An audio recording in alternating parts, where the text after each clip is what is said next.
right, it is 4:40. It's February 8th. I'm here with my sister Lauren. Hey, Lauren. Hello. We're at our parents' house. This is a Sunday, doing a family dinner. Let's take a left.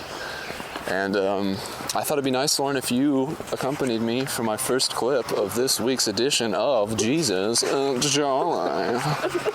Oh my God. This is nostalgic, huh? This walk. You and I used to walk a lot together. Yeah. Back when you were still in high school and I was in college and I was living back here because Dad had lost his job. Although I remember Mom and Dad saying that it wasn't necessary for you to move back. Yeah, it wasn't, but it was a convenient enough excuse because I felt like Atlanta had kind of tainted you. Yeah, I felt slightly tainted. All Maybe my friends not tainted, started to just a little bit poisoned. Yeah, against your will. I think Atlanta brings out the worst in people. If you have totally true. Yeah. If you have a propensity to do something bad, I think Atlanta gives you too much access to follow your dreams, follow your nightmares. Yeah. I think that's pretty spot on. Somebody I dated said that very exact thing. Please, no names. No, I'm not going to give names. But seriously, tell me, do I turn this off? Just you let me know. I mean, I probably know who it is because I know most of those people, but I'm drawing a blank. It's all good. Next subject. Cool. No, but this is pretty nostalgic. It's it almost smells like 2010. Strange. How would you have described the smell of 2010? What was the essence of Eau de la I could smell 2010? the grass better in 2010, I think. I think I was more aware of the smells of nature because I was a lot more optimistic. Okay. I mean, I feel like I'm optimistic now, but I was just like coming from a place of pretty hardcore sheltering. Are you saying... So I was about to graduate. That's what I'm saying. Okay. So I remember 2010. 2010. I remember going on walks with you and feeling like that amount of freedom, just like the taste of freedom. Yeah. Being outside the walls of a place that I felt... Suburbs. Yeah. So that's kind of what it feels like to me. It's weird. Okay, so that's interesting. So you've grown a bit since the last time we were here and you were experiencing this kind of feeling. I feel like I was a totally different person the last time we walked around here, so it is kind of weird. I was actually talking to Jill. Sister Jill, your new roommate. Yes, my new roommate. Shout out to Jill. About having gone to Kennesaw first, and I just feel Kennesaw University. So in a retrospect, it's just like, God, I felt so immature back then, and now I still feel immature. So I can't even imagine how fucking immature I was. It was kind of crazy how you became very neurotic. I think when you first went to school, because you were very regimented. You had like a very intense schedule that you kept to After every week. I lost hope. That's okay. So hope is actually a scholarship. Yeah. Lauren's not saying that she lost hope and then therefore became some sort of weird. I think they're kind of interchangeable. Yeah. If you lose hope, the scholarship, you do tend to lose hope, the emotion. Yeah. Seriously, it's like it totally bleeds into from the economic to the emotional. Yeah, it's kind of funny. Someone has put a little pooper out here. Someone has put a toilet on the curb. Ew. It's got a self-closing toilet. It looks pretty nice, honestly. Yeah, they probably have an even nicer one now. Dual flushing. Nice. Let's cross the street. What were you? You look like an Atlanta person. Yeah, I know. I think it's just purely because I allow for paint to get on my clothes. What are your wear boots, though? Normally neutral colors with a splash of color. Neutral with a splash. Neutral with a splash. Hey, are you new here? Because I've got this favorite drink. It's called Neutral with a Splash. Have you ever heard of it? Tits. Oh, but we were talking about hope. Yeah, but I don't think we need to go. Neurotic.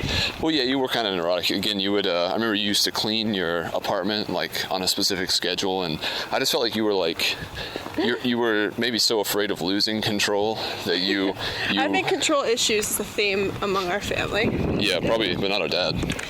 Not of Dad? Yeah, I don't think Dad has control issues. Oh my God! No, Dad has some crazy control issues. Hashtag Dad. Shout out Dad. Oh, Dad well, just yeah, he looks does back. to control things, I guess. We were talking to him about the window, for example. Right now, my car, the window on my driver's seat doesn't go all the way up, except for if you like manipulate it a little bit and realign it. Yeah. But that's all you have to do. There's nothing else. Yeah, no, He wants me to go and get it fixed. Fixed with quotation marks. Yes, because those people will know how to properly realign it better than I could. That's true. Just really, but I mean, it's a waste of time because I can figure it out. I've done it before, and sometimes it realigns itself. It's a waste of time. It's just a waste of time. I just think he does some. I think he has some control issues centered around things that aren't necessary. He likes to get things done the way he wants them done, and so even though there might be a third option. Manager. Well, he's a president, so he's a macro manager too. Yeah. I mean, he's just. I mean, there's nothing wrong with it. I'm just saying, like that. I mean, he has his own way of trying to control situations. That's true. Yeah, you're right. I was wrong. Well, not wrong, but your perspective is definitely valid. I was thinking on the way over here when I was biking, I was like, I don't believe anything unless there's evidence for it to be true. That was a thought I had. I was like, yeah, that's true. Yeah. Like some girl the other day asked me what my religion was, and I just told her, I was like, I'm nothing, just like all white people my age.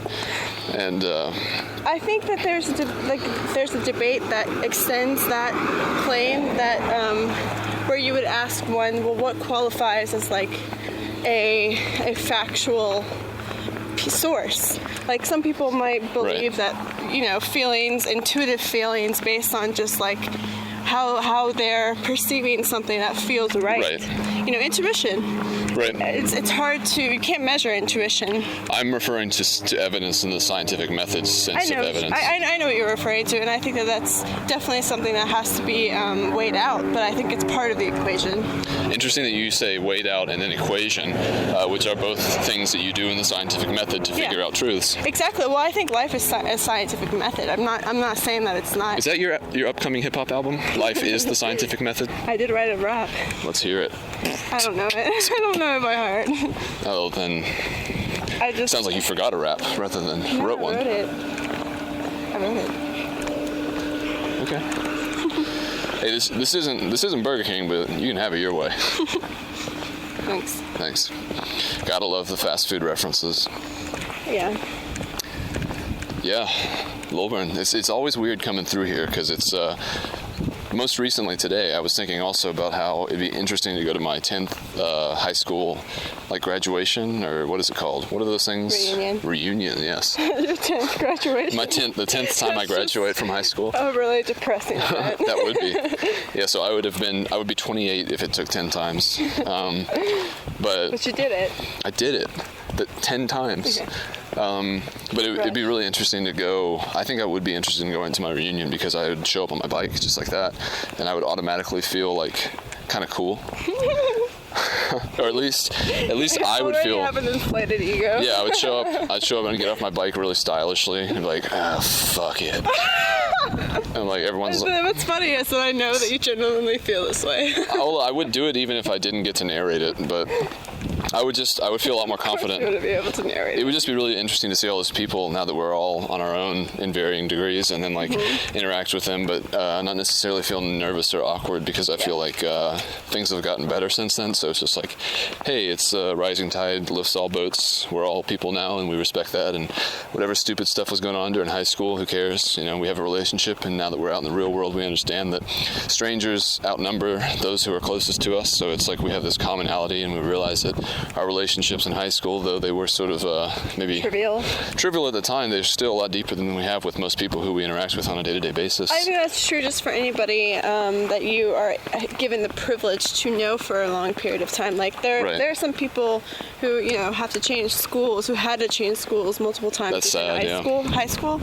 And so it's a totally different story for them. Right, they would have no roots. No roots, and so they've developed this distrust in people. I don't trust you. Yeah, because everybody I know always ends up breaking my heart. Who are you? I don't trust you. Yeah. Get out of here. I feel like I've gotten more drunk since this. Okay, so Lauren has had a glass of wine. And yeah, probably a whole glass. And I'm just wasted. You know Lauren is drunk. No, can I tell you a joke, Lauren? That's a variation of a joke. What? How do you know when Lauren's drunk? How? She tells you. Yeah, I know. That's actually a bad variation. I think the original one of the joke is like, how can you spot a vegetarian? Or no, how can you spot a vegan at a party? How? Oh, they'll tell you. Or they'll have one glass of wine and they're drunk. That's not the best joke I've ever heard. Their blood sugar. Well, I don't know. No, let's try that joke out just to see how it would go. So Okay. so you go up to someone and you say, hey, and they're like, hey, and you're like, how can you spot? And they're like, wait, is this a joke? And you're like, yeah, bear with me, I'm trying this out. And so you're like, okay, I'll listen. And you're like, thank you.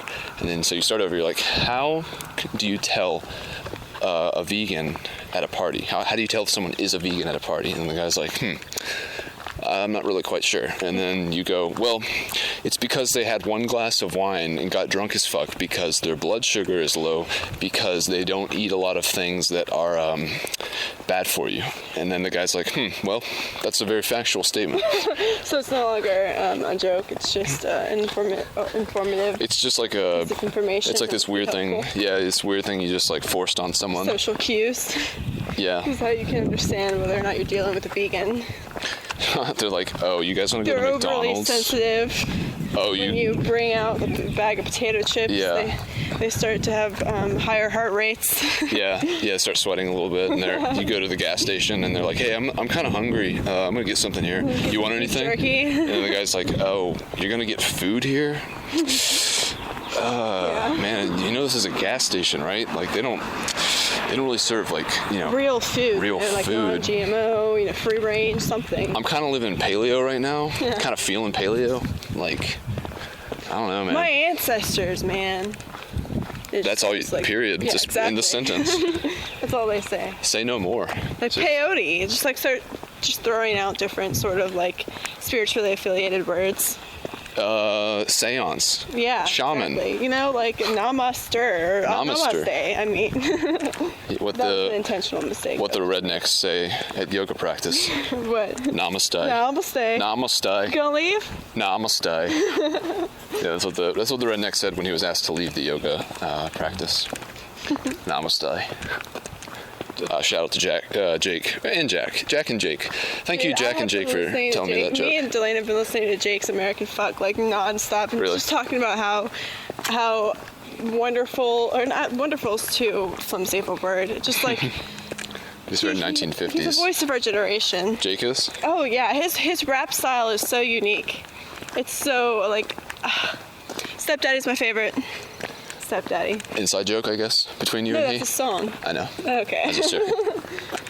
It's so good. I mean, the whole album is great. It's just, every time I listen to it, it becomes more and more epic. It's very epic. It flows well between songs. Mm-hmm. Keeps you engaged, and like it's varied enough, but cohesive enough as well. It's not boring, but he switches up the rhythms, and the moods. Well, it's really cool too.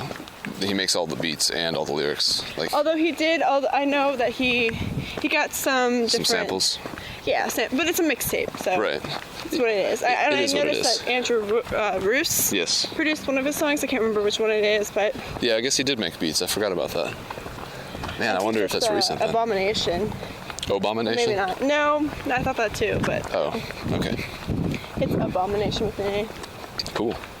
But I love his line, "Fuck America." Y'all just buying into post 9/11 hysteria. Nice. It's a bunch of stuff like that. I'm just like, oh, Jake. I've always been a huge fan of him. Big JC fangirl. Yeah, well, I'm serious fangirl. I blushed when I saw that he put his profile picture as one of the photos that I posted. Hey, you know this is going out on the internet, right? Come on, don't embarrass yourself. Yeah, I know. I don't care. You're an enlightened soul. I like to, yeah, exactly. You got to be real. I like to encourage those I believe in, and I believe in Jake Cook. I believe in Jake Cook. I am Jake Cook. Just sweet Jake Cook. Yeah. That's hilarious. Jake Cook, yes. We got to get shirts that say I am Jake Cook. Yeah. Maybe I would totally wear it. I would sell it too. I would make a graphic. I think we should do like a kind of cartoon version of Jake's face. Like a kind of could do epic. that. Like kind of... I would do an oil painting of his face. There you go. Turn him into some weird alien character. Best to probably leave him more human than No, alien. that'll be my intention, but it always just ends up happening. Like my self-portrait looks kind of like a cartoon character version of me, or like some avatar on the internet, just because like my realism isn't quite spot on. So that's what I mean. Not so real. Not so real, but real enough to be recognizable. Okay, yeah, for sure. Maybe you should be the one, like you said to Delane last night, that does the political cartoons. Yeah, exactly. No, I think we're a good team. Like that's what I really enjoy, like, his perspective, because he sees very macroscopically. Mm-hmm. Like he'll see something that I do, and then he'll see something beyond it. That Right. If you were to look at it from afar, and then also with your eyes a little bit blurry. Right. So yeah, I'm pretty much. I enjoy doing that with him. We're good partners in that sort of way. Shout out to Delane. Shout out to the slowdown. She could be here right now walking past. Yeah, it could be. But I think... He's painting his grandma's living room. Cool. He's been doing that for like... It seems like a marathon of 3 or 4 days. Well, I think we're going to go ahead and leave it here. Okay. I appreciate you coming with me. We're about to be at our turnaround point, and we can get some of these old secrets out of the way off the air. Yeah. Whatever you were going to say. Oh, yeah, your boyfriend. Figure out who that No, was. a boy that I was dating, never my boyfriend. Oh, I didn't know there was a distinction. There is the distinction. Well, we'll talk about the distinction off the air. Okay.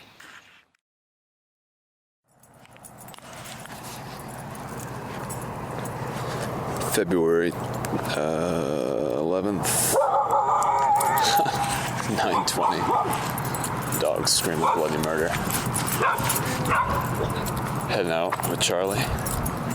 He was kind enough to christen our rug a moment ago with a fresh pallet of urine. Let's get this fucking door open. Hey!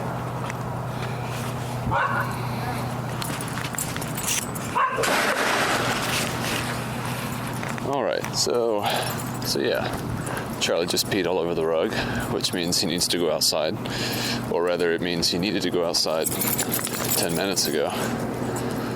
To be fair, he warned us pretty well that that was what he needed, but for some reason, I guess we were just busy doing our stuff, you know, just weren't really picking up on all the cues that we should have.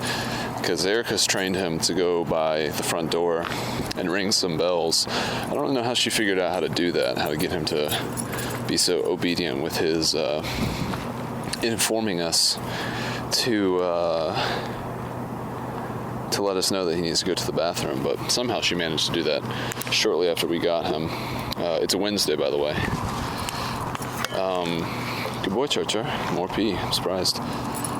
Charlie and I are out walking. It's been a little while since we've done a classic clip, an actual Jesus Charlie, truly Jesus Charlie. And I was just listening to the Joe Rogan show. It's been a while since I've listened to that too. I haven't really been into the mood for it for a while, just because it's, I guess, in a strange way, it's a much more serious show than what I've preferred recently, with Comedy Bang Bang and Analyze Fish and You Talking You Two to Me, You Talking You Two to Me. All those shows are so much more silly and opportunistic with their jokes and everything. And Joe Rogan, comic though he may be, the show doesn't tend to be like an expose of people showing their comic chops. It tends to be a lot more like, I hesitate to say cerebral, but I guess it is sort of like a combination. It's like somewhere between Mark Maron and Comedy Bang Bang is the Joe Rogan experience. But I was just enjoying a recent episode. I think it was the most recent episode with Josh McDermott, the guy who plays Eugene on Walking Dead. That was pretty cool. Charlie, come on. It's like following some shit. Probably trying to find like a body of some sort. Fuck that, Charlie. You okay? What the fuck are you... Charlie! God damn it, Charlie. Charlie! Jesus Christ. I hate it when he gets stuff in his mouth. Charlie, come on. How's it going? Charlie. just grosses me out when he picks something up that he wants to eat, because I can only imagine what it was, some disgusting roadkill from like 5 months ago. It's been semi-preserved out here. Charlie, Jesus, you're making me mad, Charlie. The namesake of the show. Every day. You guys only get to enjoy it for an hour, but this is a legit lifestyle. This Jesus Charlie lifestyle. So yeah, it was a 3-hour episode of the Joe Rogan Show, and it was crazy because I left work at 6 when I started listening to it, and I was like, man, it's gonna take me listening to this nonstop from now until like 9 o'clock to finish the actual episode, and it did. It's like 9:20. I guess I paused for like, let's try to cross the street if we can, Charlie. I guess I paused for like, what was a 20-minute break or so,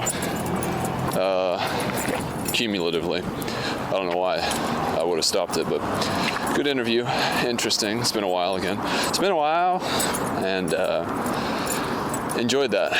Getting back to basics with the Joe Rogan podcast. Nostalgic, you know. But it's also nice to be out here again with my podcasting buddy. So long as he's not eating disgusting shit off the floor, I think we'll be all right. It's like a procession of bikes. A rarity. Rarity indeed. I had written a couple things down to talk about today, things that were on my mind and that I knew would be like fertile ground to talk about if I could just remember. Charlie, come on.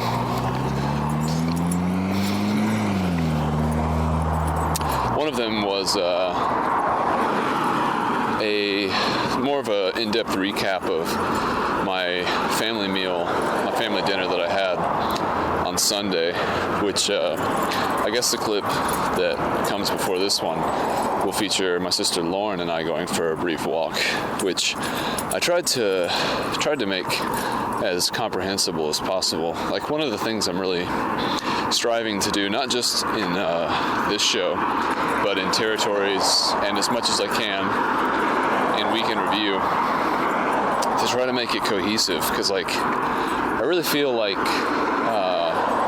every show I listen to I can follow really well, but listening to my own shows, geez, people driving like goddamn idiots. My own shows, I worry, are just kind of like random non sequiturs that don't make any sense and just are jumbles of clips together. So I'm trying to be aware of that as I move forward and make more episodes of more shows with different content. But Sunday, my sister and I had that clip, and that was nice, and that was before dinner. So I had just gotten there to Lilburn, which is actually a pretty short bike ride in comparison to like my daily commute.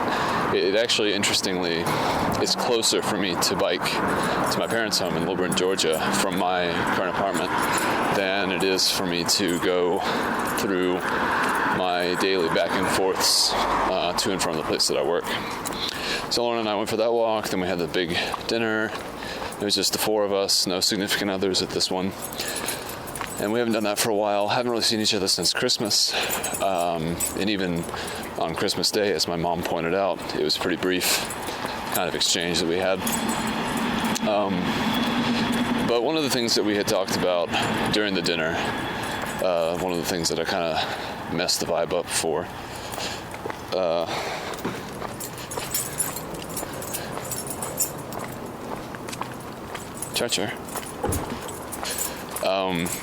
my parents were talking about going on vacation and how they kind of wanted to do something special like this summer or sometime soon. And I had sort of like a visceral reaction to it. I really didn't want to go, really don't want to go. They were talking about going to like the Grand Canyon or somewhere out west, like flying somewhere and then like renting a camper or some sort of like bus type thing where we could, I guess, drive the rest of the way from wherever we had flown to, we could drive back. And really didn't want to do it as soon as I was like kind of presented to it. as an idea.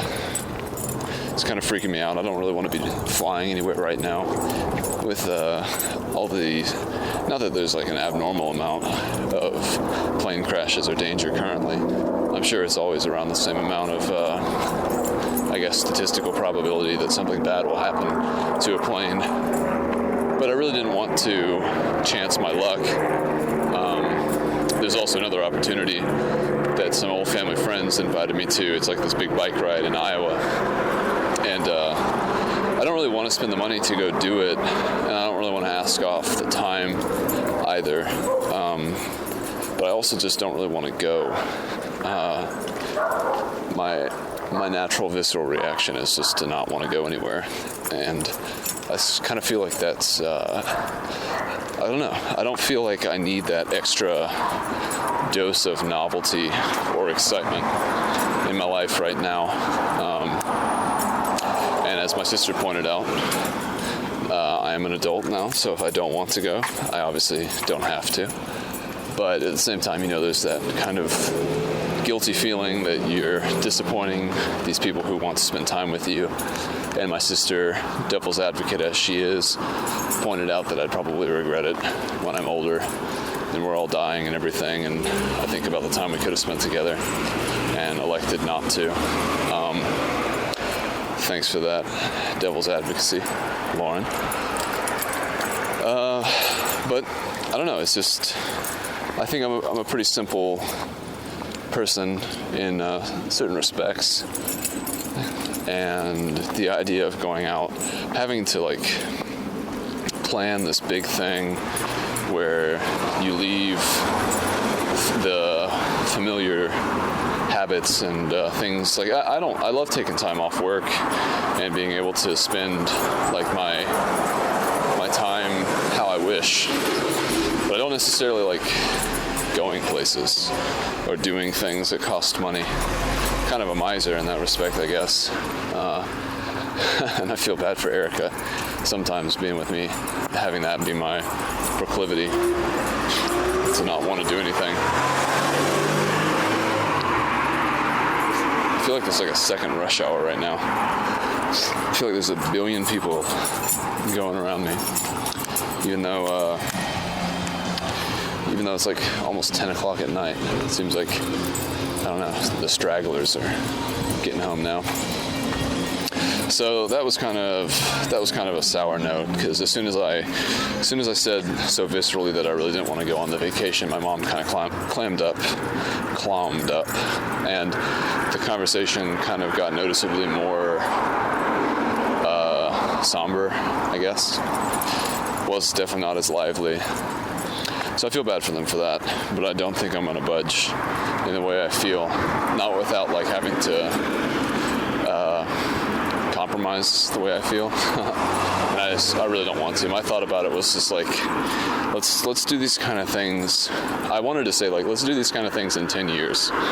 Like, give me 10 years. Let me have like some kids, so you can take your grandkids. We can all do it as like a big extended family thing, and it'll be memories that they can have and hold on to, and it'll be fond for all of us, and it'll be more sacred, I guess. Like right now, I just feel kind of like this is the real first year of my life where I'm kind of, at this point, I'm kind of given the reins of my own life, and I can dictate where it goes. And I probably wouldn't have wanted to do a trip like what they're proposing anyway at any other point, but I would have been subject to go just because I don't really have any say. And now that I do have a say and have some power over that aspect of my life, I don't know, I feel like I'm not more justified, but I feel more justified to put my foot down and say I don't want to go on vacation. Or at least I don't want to go on that kind of vacation. And as a compromise, like, I'd love to spend more time with my parents, especially in this like new kind of relationship dynamic we have now that I'm more of an adult. And like technically they don't take care of me at all at this point. There's nothing that they're paying for. If I had a car, it'd probably be a different story. I would imagine, as with many of my friends, that they might still pay for insurance or something. But I'm pretty... Charlie, what are you doing, man? Come here. This way. Charlie, this way.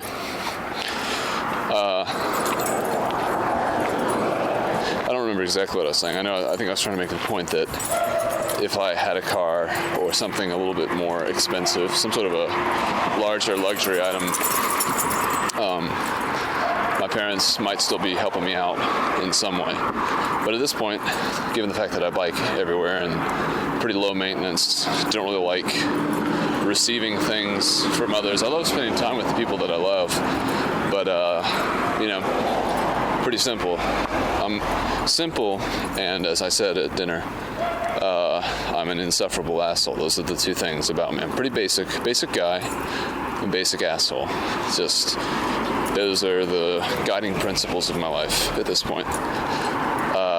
So it was interesting because we're having this meal, and again, we have this new dynamic where I feel like a bit more of an adult, but then we get into this little tiff, and it's like a very familiar feeling, a familial feeling, where there's some tension. And when I was younger, in high school and everything, I was very confrontational with my family, all the members, including my then dog Lucky.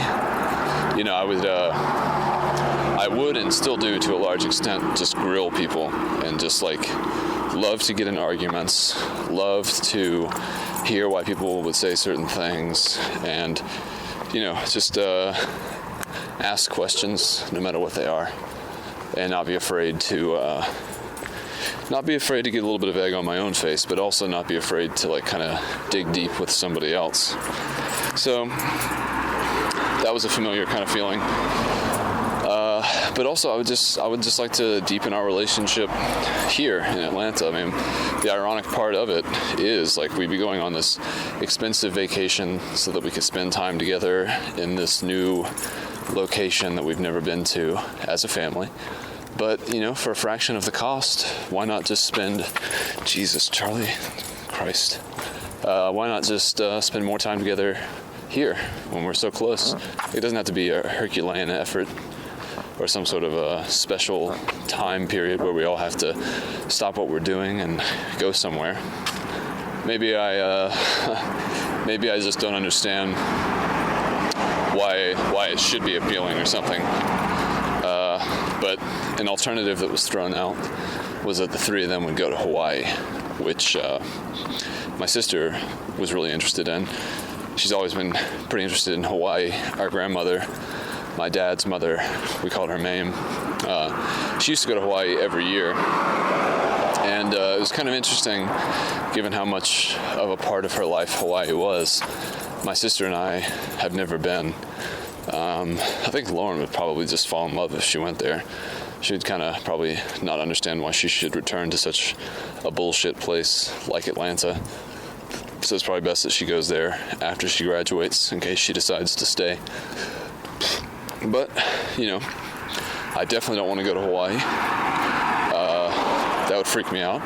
I'm kind of surprised I ever made it to Japan, especially considering on the way there, which would have been before I grew as much as I did as a person. Considering that I didn't have any alcohol at all on the plane on the way there. It was like a 14-hour plane ride. And then on the way back, I definitely drank. Not a lot, but I definitely numbed myself to the fear that I felt. I remember sitting in the airport. I'm pretty sure I even have an episode of Molt where I definitely have an episode of Molt.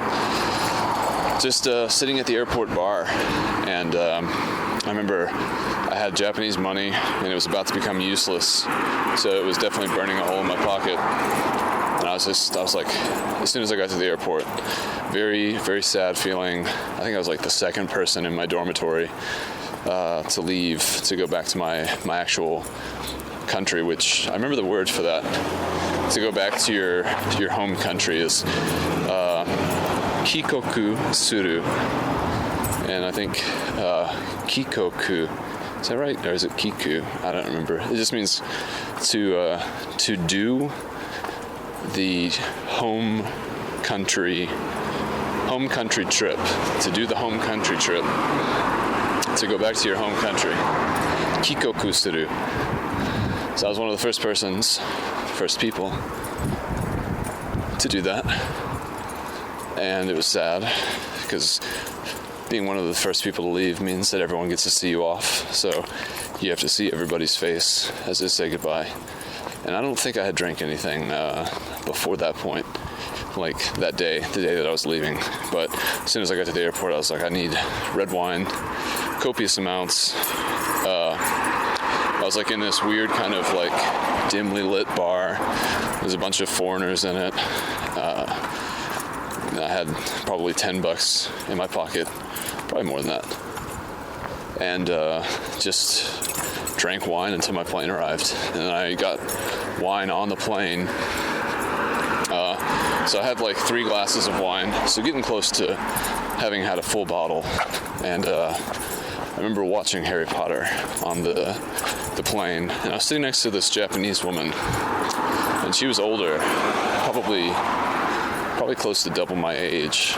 And we were talking, and at this point, it's probably the best my Japanese was ever going to be, will ever be, was ever.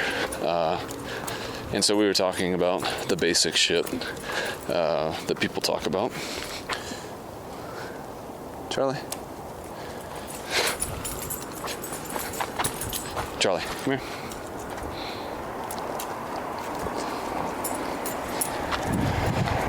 I'm trying to let some dude go by so I can get back to my story without feeling self-conscious.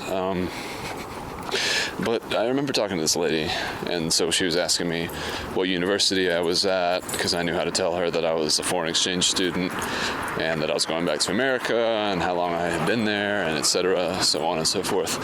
And for some reason, perhaps alcohol, I was very, very attracted to this lady. Like sexually attracted to her, but then also like, I don't know, drunk connection attracted to her as well.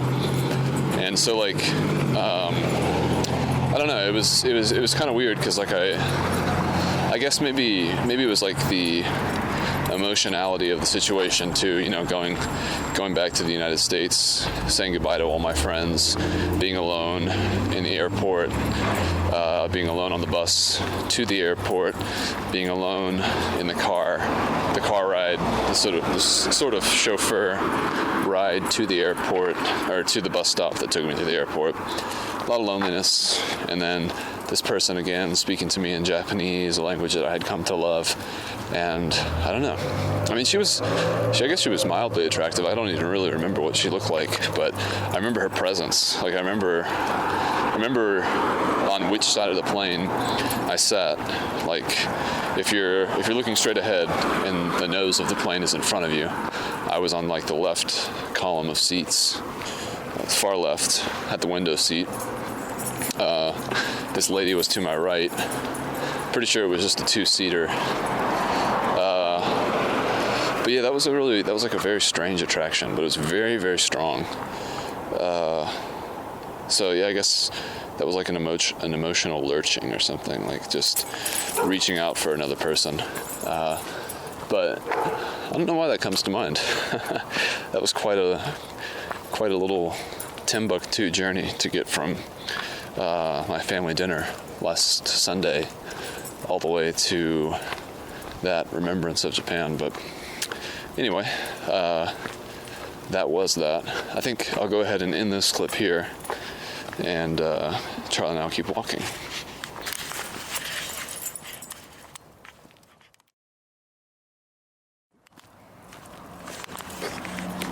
Hello again. It's still that same day. It's still Wednesday. I just wanted to end that because it had come to a natural conclusion, and I wanted to go ahead and start a new clip so there's no confusion, and so I can kind of break these up a little bit. I'm still going for that sort of comprehensible type of show flow kind of thing. Because I had another thing on my list. I keep a short list in my wallet on a sticky note, and I'll I'll just carry around stuff just in case. I've got so many different notes and lists, and each one in different positions on my person signifies like a different way in which I need to go about fulfilling that thing that I've written down. Like, I would never write something on my phone that I wanted to talk about on a podcast unless I wrote it down on my phone so that I could transfer it to somewhere else. Like, I have things written in my calendar that are things that are far enough on in the future that it wouldn't really merit for them to be on like my phone list, because my phone list is things that like I want to do within a given day. But the list in my wallet on the sticky note, more of like I don't even know what the distinct difference is between my phone list and my wallet list, but I know that there is a difference and that it's important. It's important enough that it lives in two different spots. But anyway, yeah, so I wanted to do another clip because I haven't finished editing the most recent episodes of Territories. Again, trying to go for a little bit more of a contiguous flow with these episodes. I was pleased to hear today that my mom actually listened to at least one of them, which kind of surprised me. But I mean, if I was her, I'd be fucking listening to everything that my child was making, because I'd just be so interested in this this weird little intimate window into their lives. Like, if I made a child, I would totally be interested in hearing what they had to say about whatever they were saying, even if it was boring. I would at least want to know that my child was boring, just to kind of get an idea of who they were as a person. But she doesn't really like Week in Review, and I can accept that. I understand why she doesn't like Week in Review. I don't think it's a good reason, but she has been a stickler in her position of not liking curse words for long enough that I believe, at the very least, she's not lying about her hatred for them. This is a woman who claims to have never said the F word, which, again, I just can't really contemplate the truth of that. But anyway, haven't finished editing Territories, but I need to be spending more and more time doing that so that I can release them sometimes this week. So I don't know how much time that will leave me for Jesus Charlie. So since Charlie and I are out here, and I've already committed to this walk at least, might as well continue recording, especially since on my list and my wallet on the sticky note, I have another point. And that second point is I've been listening to this Atlanta rapper called Scoop Bop, and this is a guy who I used to work with at Whole Foods. Charlie, what the fuck are you doing? Stop. It's like stopping every 2 steps to like presumably eat pigeon shit, which is not something I want to be thinking about later tonight when he's like nestled up against my back, snoring, being ostensibly cute, and then like when I go to cuddle with him, he'll be like, I don't know, mouth opened, and I'm like, oh, he ate pigeon shit today. Charlie, come on. Jesus Christ. The namesake again, it lives on. So, Scoop Bop, Darian Jones, I believe is his real name. I used to work with him at Whole Foods. I believe he's the same age as my sister, which is pretty remarkable to me. Side note real quick, saw Jake last night do some stand-up. He and Alex Wharton both, shout out. And it was good. And Jake told me that Beck made Odelay, Beck the musician, made his album Odelay, which is a solid album from start to finish, when he was 23 years old, which gives some pretty intense perspective if you haven't really created anything as great, which most of us have not, and have already passed that age. It's pretty amazing. Odelay, check it out. But Scoop Bop is something I've been getting really into more recently. I'll have to put a song in this show, my favorite song, called, I wrote it down. I think it's called Let Me Hold That. But it's just like really, really good rap, hip-hop, conscious rap. He's got excellent lyrics. I remember when I was working with him, he told me about his musical stuff that he did, and he gave me some like links and stuff to demos and stuff like that he had made, and that stuff was really cool. That stuff was really tight.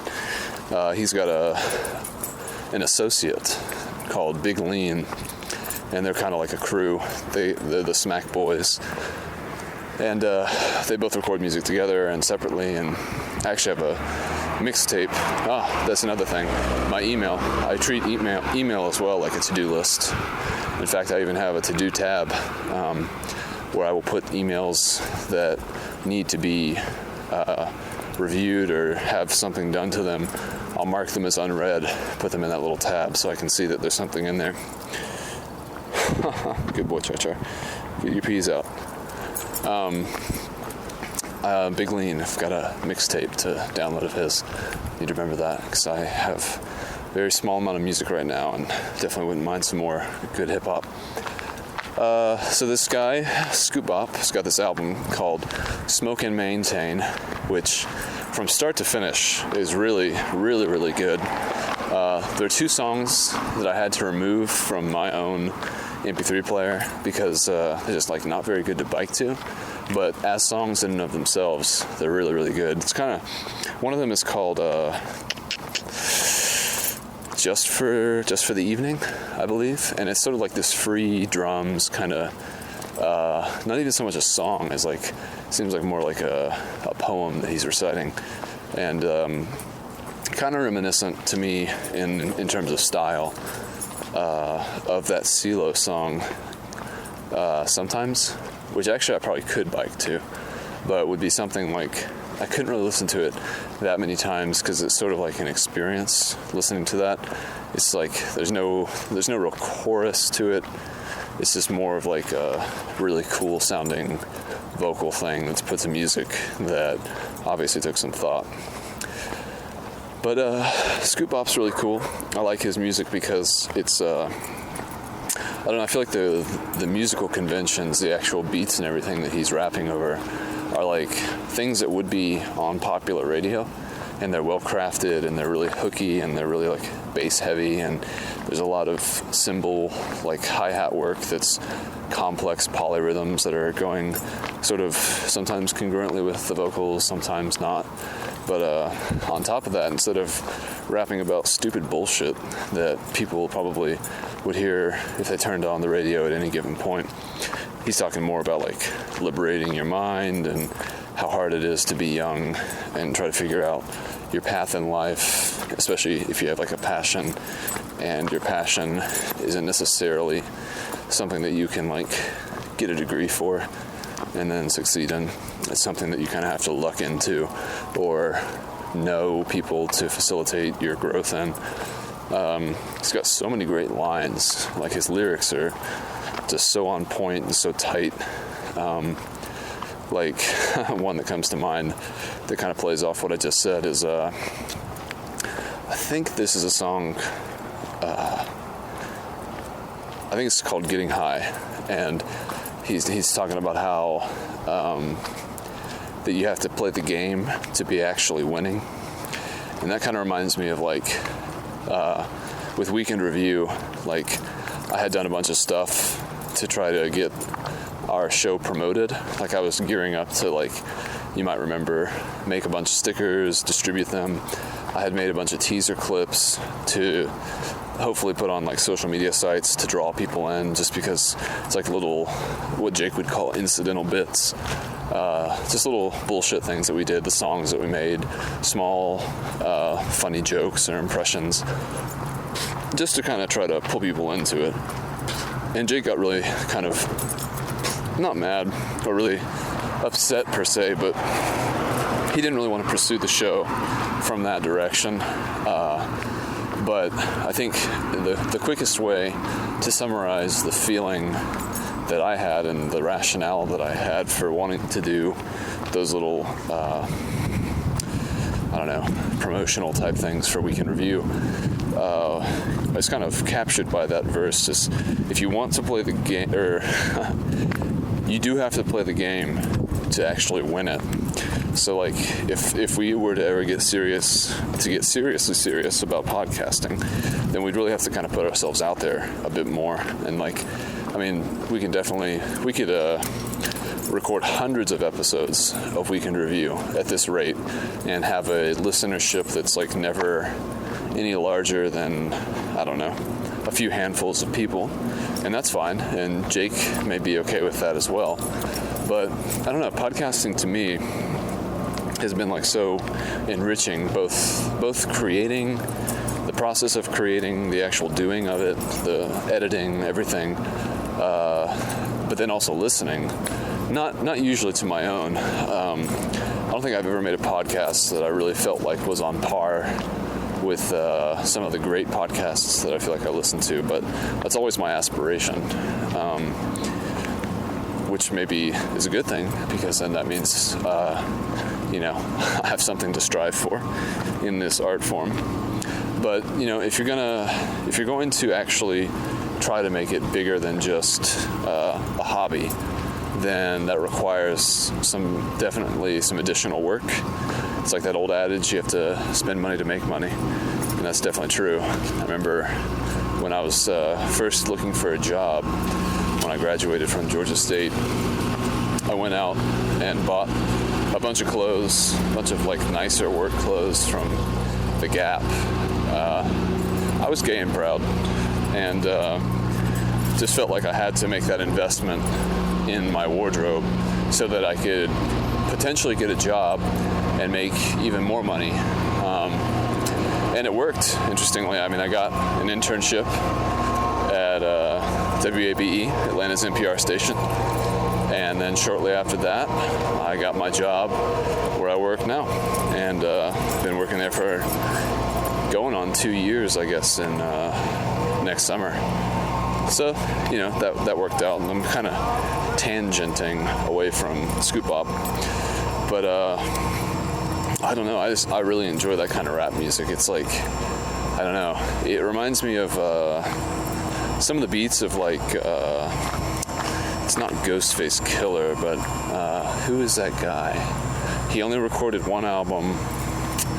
It was with the guy from Gorillaz. I'm sure Jake would know already. I know the album was called Ghetto Pop Life. I listened to it a lot when I was in Japan, so there's a callback to a previous segment. What was that guy's name? It was definitely not Ghostface Killer. He references himself. The first song is called something about being an MC, and I know he calls himself, like he references himself in that song. I was born to MC. What the fuck was that guy's name? Danger Mouse, that's it. Cool, got it. Yeah, so like the lyrics to all those songs were really smart.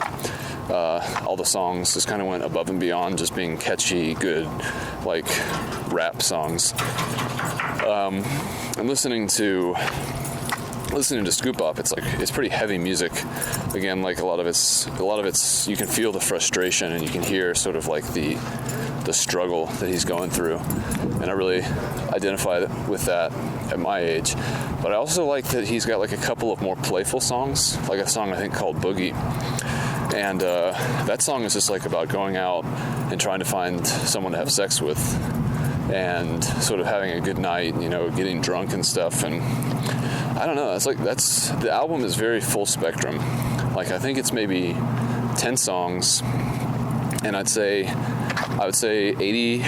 75 to 80% of them are pretty serious, pretty heavy, pretty heady, make you think about stuff type songs. But then some of them are more playful, like maybe a little bit nostalgic. There's a song called Back in the Day where he kind of remembers just the difference. Well, he comments on the differences between being a child and then what the expectation was for a child, not much, and then being a grown person by yourself, trying to figure out what you're going to do after you've moved out of your parents' house and you're not being supported by anyone. But to me, I feel like it's a really good sort of slice of life album, because it like hits all the points. Like, because I would say I like to think about things in an important way pretty often, but sometimes I just want to have sex, and sometimes the desire for sex is like an obsession that can last for days and days. Charlie, come here. And I feel like that kind of a sentiment is captured, like this album, again, mostly serious, but still harkening back to more of a real life sort of dynamic kind of, dynamic kind of interplay between all the different human emotions and desires and feelings and worries and wants, etc. I actually wrote him on Facebook to tell him how much I liked his album, because he also, he lives somewhat cl's to me. He lives somewhere in the city, and I've seen him around. I know he does like kung fu and stuff someplace over on Memorial Avenue, I believe. Is that money? I haven't found any money for a long time. I used to find money all the time, but it's been a while. But I wrote him a note, a little Facebook thing, telling him how much I was enjoying his album. And I wanted to go through song by song and sort of dissect each song, tell him the points that I liked about them, like the specific lines that I felt like were really good and why I liked the beat, what it reminded me of. But I don't know. I don't think I have enough time to do that at this point, just because I, again, want to make this show, Jesus Charlie, and then also finish up with Territories. But also, I was kind of worried that he might think I was being insincere, because I also wanted him to see that I was doing stuff too, because he's a guy who I respect, and I understand that he's a creative kind of person, and I thought he might respect the fact that I'm trying to be creative too. He might enjoy listening to some of the stuff that I'm putting out there as well, even if it's not musical. So I sent him a message praising him and stuff like that. It was kind of brief. I didn't explain why I liked any of the songs, but he received it well. He got back to me, and he was even kind enough to send some other songs that aren't released yet my way, which those songs are great. You guys have to take my word for that. Charlie, come here. What are you doing, man? Crazy. But I didn't want him to think that I was just reaching out to him so that he could look at my stuff too. So I waited a couple days before sending him. Okay, Charlie is literally refusing to walk anymore, so we'll go back towards the complex. Waited a couple days before sending him an invitation to like the Podcast Empire and like Weekend Review. And I don't even have specific pages for Territories and Jesus Charlie, but honestly I don't think that's very necessary. Not at this point anyway. We'll wait and see until later. At this point that would just be too much to manage. It's like a needless division. Charlie, what the fuck are you doing? He sometimes gets like this, very rambunctious and jumping all over the place, biting his leash, being really, really playful in a very unfun way. Perhaps you can hear him. He's going crazy. Anyway, though, reached out to him. Moral of the story is, hopefully he likes my stuff. I definitely sent the invitation for him to like the Podcast Empire and Weekend Review. I don't know if he got it. Not a big deal, regardless. Let's see. Key. So, back at the complex now, about to enter. I'm sure Charlie's excited. Gonna head up. Got a bit of a makeshift office right now, where Erica used to do a lot of her officing. Charlie. Got a nice setup, laptop, computer. Got a mouse, an actual, not using just the laptop trackpad, which is definitely doable. when you're making a podcast, editing with like Adobe Audition, which is what I do. But man, if you have a mouse, you can be so much more accurate, so much more exacting, and so much more quick. Yeah, quick. Jesus, Charlie.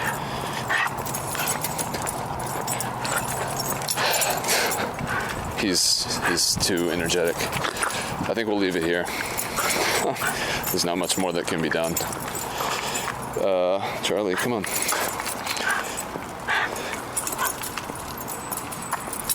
So, tomorrow's Thursday. It's grocery day usually. Although I think I might have already finished this podcast inadvertently. But we'll see. Maybe we'll have a closeout car cast. But for now, this is me and Charlie saying, Jesus, Charlie. From us to you. Charlie! This is a song from Scoop Bop's album Smoke and Maintain called Let Me Hold That. And again, you can find that online, that album, if you type into Google Scoop Bop, SCOOPBOP, Smoke and Maintain. I'm going to assume you can spell that. And then DAT, D-A-T, Piff, P-I-F-F, which I think is the hosting site. Erica likes it. This will be the last segment of the show. And hope you enjoy the rest of your week. I'll be doing the same. Hopefully you'll enjoy this song. So without further ado, Scoop Bop, Let Me Hold That.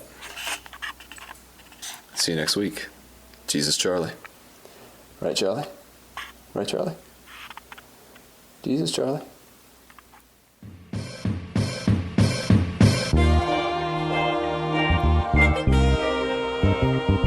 Yeah.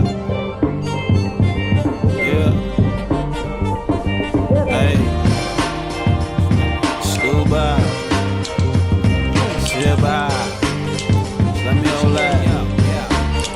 I'm spitting these rhythmic writtens of wisdom. My vision's different than niggas that's kicking they true religion. A student to music, listening through. That little boy that you knew that went missing, fishing for a moment. And when it bites, I'm on that. Components to win. Already possessors gotta hone them within. Already the bastards gotta show it to them. Now that's the Texas. Give me the mic and you might just get hyped from sight of me. Writing my life entirely, reciting rap diaries. It's diary inspired, hybrid, a new artistry. Rap tyranny bothers me. That's niggas who got so much more to offer. But what's popular ain't the positive, probable people, but pussy popping. Paying power and profit, they teach you. Their message gossip, mine's gospel, I preach you. Let me bust the mic one time. Let them listen to this young mind. With an old soul word that big lane. Spit it real and that's word to my dreams. Yeah. Hey, let me hold that mic. Yeah. Just let me hold that mic. It's real life. Yeah. Hey, let me hold that mic. Just let me hold that mic. Giving you insight on what it should feel like to look beyond the frill. I'm giving you real life. Let me hold that mic. Just let me hold that mic. Yeah. Just let me hold that mic. Let me hold it for a second, I'm wrecking shit. My reverence is heaven sent. They records is regular for the record. I'm better cause I'm a force to be reckoned with. I reckon since adolescence, learning lessons of stresses suggested that I be legend. Perseverance to pressure, I'm better with every letter I jot. Bumping that ready and not just clearing my head up. We set up to be getting presence of pleasure. The way they tell it, I implore you pay no mind to that. This foolishness disguised as rap. How I met these instrumentals won't coincidental. Owner of my style while they spitting rentals, I ain't lying. So let me breathe on the beat. Melodies you can see through your sleep. And it feels so unique. Imagine, who could imagine or fathom the sort of passion I have when it comes to rapping? That's actually why I'm asking you to pass the mic and get a glimpse of how I pass through life. The shining prince, so I'ma cast its light. Word. Hey, let me hold that mic. Yeah. Just let me hold that mic. It's real life. Yeah. Hey, let me hold that mic. Just let me hold that mic. Giving you insight on what it should feel like to look beyond the frill. I'm giving you real life. Let me hold that mic. Just let me hold that mic. Yeah. Just let me hold that mic. Hey, yeah.